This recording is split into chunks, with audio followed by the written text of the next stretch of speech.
Here is a brief description of the ideology of ML. The modern world is bad. It is inhuman, unfair, and unjust. This is the world of money. It is not for people. It is for those who produce this money, for bankers and financiers, government and millionaires, and people who are more prawns in this game. They just serve them as attendants. Meanwhile, there is nothing natural here. The point is that everyone got used to this state of affairs and takes it as a matter of course. People believe that this is the way of the world, that a banker has to live better and it cannot be otherwise. But in reality, things are different and the situation can be changed. But yet, why? Why does bankers work less but live better? But better than a factory worker, mine, oil rigger, or woodcutter? Because the banker has always got money. Exactly. It's all about money. Money.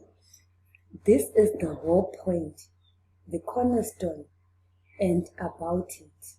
We should talk in more details.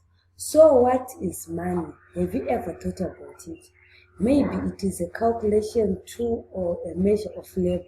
As we are told from childhood, we have to work, and work, because money won't fall down from the sky. It should be honest and hard-earned. Everyone was led to believe it from the cradle. Its interest. What would billionaires say to that? Who honestly and hardly earns all their billions? It's ridiculous, isn't it? The whole financial world is a pyramid. How is the financial world organized? It's a pyramid. The Fed, the USA Federal Reserve System, is at the top of it. The Fed creates dollars. How much? As much as they want. Of course, Fed adhere to some of their own internal rules and regulations. They try, for example, not to create too many dollars to prevent complete devaluation of the currency, etc. But in principle, Fed can create as many dollars as they want. At least there are no any external limitations for that, absolutely. The US Fed is guided solely by the reason of expediency.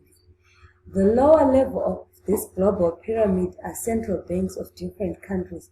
All other local national banks are situated on even lower levels. Of course, all of this is slightly simplified, but in general, everything reflects an overall picture. Actually, why do we need banks? Speaking figuratively, banks play the role of blood vessels in the social organism. Through these vessels, the money from the heart, central bank, enters in all its organs. Money wash all these organs and bring them to life, such as interest comparison. And yet, why does those beggars live better than worker? We still have no answer. He prints money and works, for example, build houses or works in mining industry. It is also very important. Does the banker work harder to give more benefits to the society? Of course not. Then why does he live better? And one more interesting question in addition, I've been working, completing the whole plan with clear conscience daily, from morning to night for public benefits as it seems. I have been doing my best, but anyway, I can't pay off the loans. And all my friends are in the same situation. Is it normal? It is obviously wrong and unfair. This is internal credit bondage. Why do we always owe money to anyone? Why are we all-time bank debtors? In short, they make fools of the common people as usual.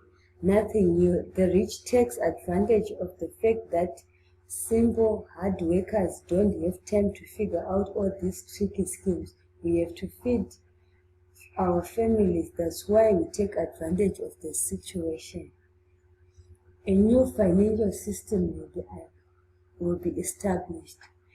Financial eclipse, that's the only thing that can break our financial chains and save us or release us finally from the continuous slavery.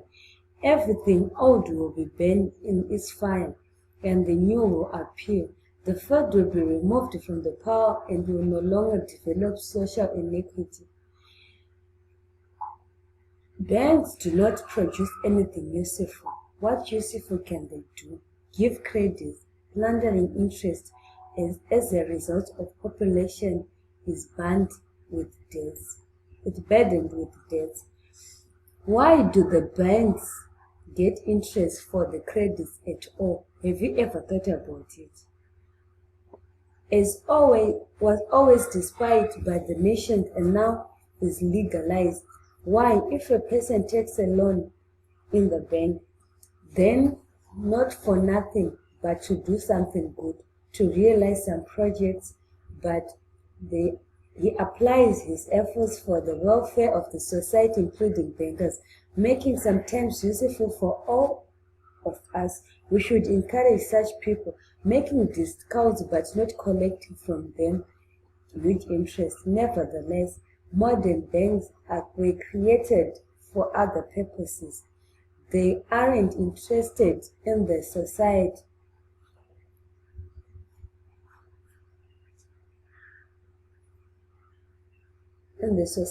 But in their own goals. People aren't important for them.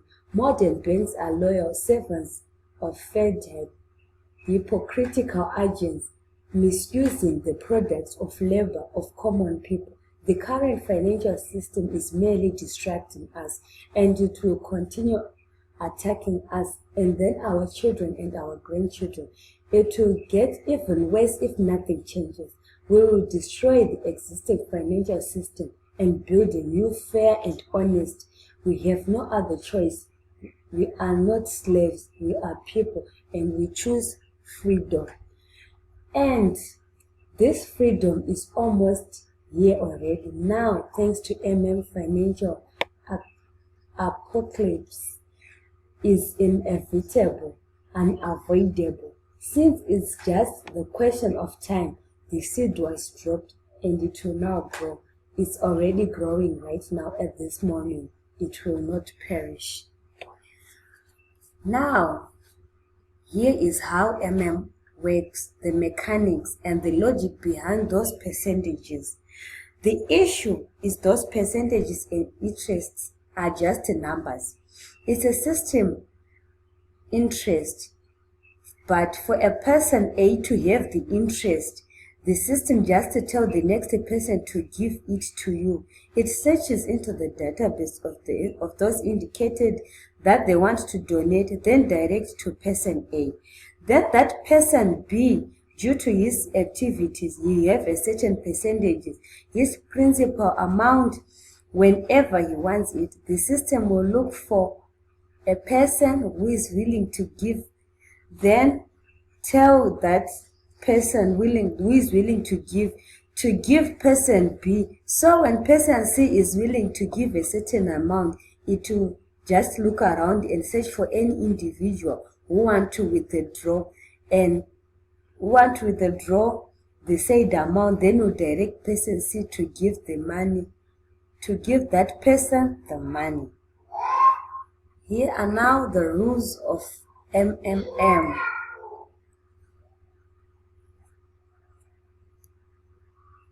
The first rule, do not have multiple accounts.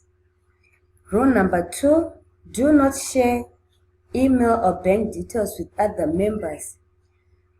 Rule number 3, do not delay in paying for your order. Rule number 4, do not edit your banking details or change password less than 15 days before getting help. Rule number 5, do not click I refuse button to make payments more than once a month. Rule number 6, do not make deposit and fail to attach proof of payment. Rule number 7, do not fail to confirm. Then the benefits of MMM. After you provide help, you can get 30% growth per month from the amount you provided, and you can get bonus from your first provider that will range from $20 to $100. You can get 10% referral bonus of the amount provided by each of your invites. If you are a manager, you can get 5% from the second level, 3% from the third level, 1% from the fourth level, and so on. After you get help, if you make a video of your successful get help, aside from the letter of your happiness, you are given 5% from the total amount of your get help. That's all about MMM. Thank you.